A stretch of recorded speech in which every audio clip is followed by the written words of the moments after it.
কই গো? এই তো। শোনো, বলো। মসজিদে 5 কেজি মিষ্টি দিও তো।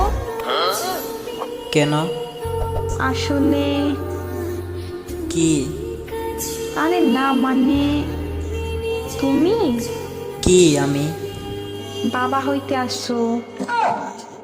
কেমনে কি? আরে কেমনি কি মানে? আমি তো কিছুই করি নাই। ইস, আসছে, আমি জানি। কি জানো? কি করলে বাবু হয়? কি করলে?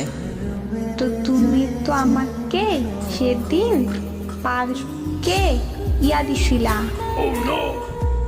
কপালে একটা কিস দিছিলাম। কিস করলে কি বাবু হয়? আইছে, আমি জানি সব। কে বলছে এই কথা? কিস দিলে বাবু হয়? আমার বান্ধবী সুমাইয়া। ও আচ্ছা। আর বাবু হবে, পরে কিস করছে, তাহলে তো আমারও বাবু হবে বলো। নাচি নাচি তুই বাবা হবে। তোমার বান্ধবী সুমাইয়াকে কোথায় কিস করছিল? আমি হব মা। সময় তো বলে নাই পরে কোথায় কিস করছিল, কিন্তু বলছে কিস করছে। ও আচ্ছা।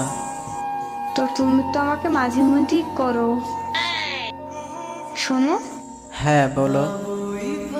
আম্মুরে আমার সালাম দিও, আর বললো সে দাদি হবে। আচ্ছা শোনো, বলো। তোমার পেটে কি বাবু নড়াচড়া করে না? করে তো, শব্দ করে, সত্যি? নাচে। সত্যি। লাথি দেই না? না, তা তো দেন, আমার মনে হয় আচার খাইলে দিবে।